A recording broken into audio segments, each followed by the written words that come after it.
জমির থেকে। হ্যাঁ কি করবে, আরো অনেক বেরিয়ে গেছে। ও এই গাইস, আমাদের যে পুকুরটা আছে, বাবা ওটা আজকে জলটা শুকিয়ে ফেলবে, কারণ সব মাছ ধরে ফেলবে, সেই জন্য। তো চলো দেখি কি কি মাছ আছে পুকুরে। এখানে দেখতে পাচ্ছ দাদা জাল নিয়ে দাঁড়িয়ে ছিল, এই পুকুর থেকে মাছ ধরে ধরে এই পাশের পুকুরটায় ফেলবে, সেই জন্যই। তারপর জালটা তুলে আনতেই দেখো এখানে একটা চিংড়ি মাছ পড়েছিল খালি।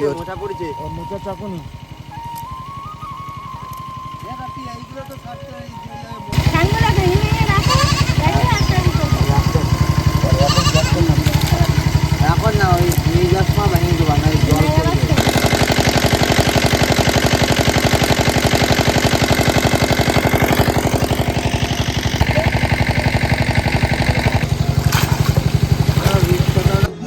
এখনো সকাল হয়ে গেছে, এখনো গান চালিয়ে দিয়ে ঘুমাচ্ছে পোষণ ভাই এখনো।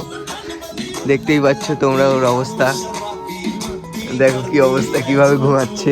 এখানে দেখতে পাচ্ছ বাবা জাল দিয়ে মাছগুলো তুলে তুলে এই পাশে এনে রাখছে এই পুকুরটাতে। ওখানে কাকাও জাল খেপাচ্ছিল এতক্ষণ। বড় মাছ, বড় মাছ পড়েছে একটা।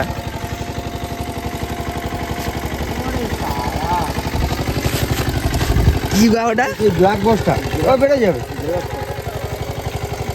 ওই তো সেইটা যেটা আমি জানি না, জমিতে ছাড়ি, জমিতে। হ্যাঁ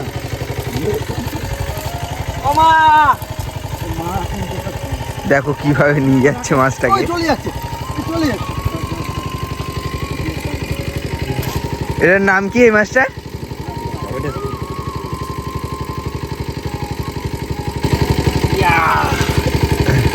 কি করবে?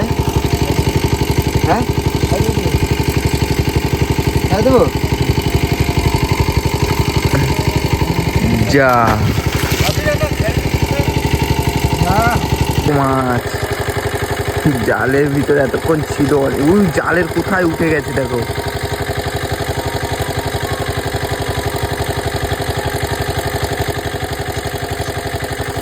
আরো অনেক বেরিয়ে গেছে। ও চিতল মাছ গাইস দেখো,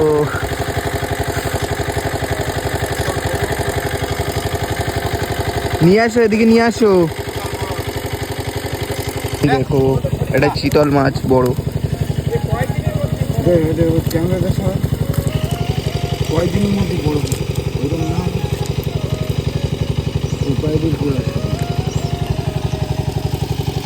আটাশো, এতে বড় আবেদিন বাজে সেটা।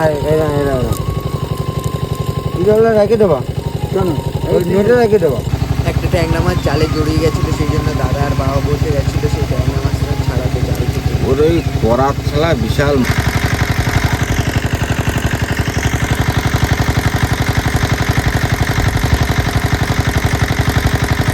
দেখতে পাচ্ছ জল শুকিয়ে গেছে, আর মাছগুলো সব উঠে গেছে। এবার ধরতে হবে মাছগুলো।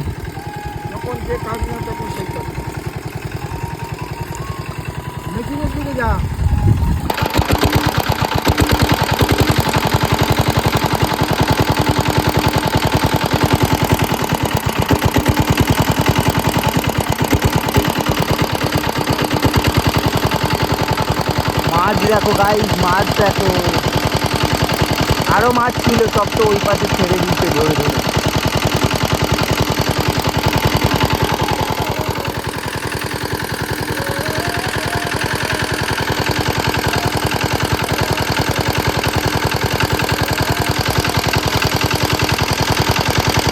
তারপর আমি নেমে গেলাম কাদায়। এখান থেকে মাছগুলো কাদা খাচ্ছিল, সেই জন্য এখান থেকে তুলে ওই পুকুরটায় ছুঁড়ে ছুঁড়ে মারছিলাম যাতে মাছগুলো বেঁচে থাকে। দাদা আর বাবাও দেখতে পাচ্ছ মাছগুলো ছুঁড়ে ছুঁড়ে মারছিল ওই পুকুরটাতে। চিতল মাছ 1200 টাকা করে কেজি। এই চুনো মাছ ধরা যায় না।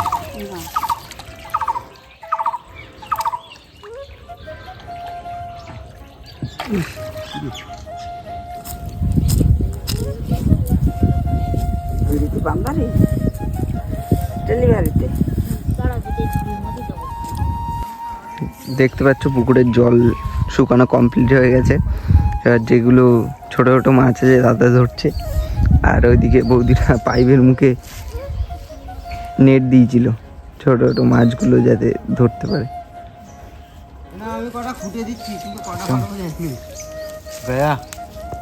তো পুকুরের জল শুকানো কমপ্লিট হয়ে গেছে। তো আজকের ভিডিওটা এই অবধি, দেখা হচ্ছে নেক্সট ভিডিওতে। আর আরেকটা বড় ব্লগ খুব তাড়াতাড়ি আসবে, তোমরা সাবস্ক্রাইব করে রেখো চ্যানেলটাকে। দেখা হচ্ছে নেক্সট ভিডিওতে, বাই।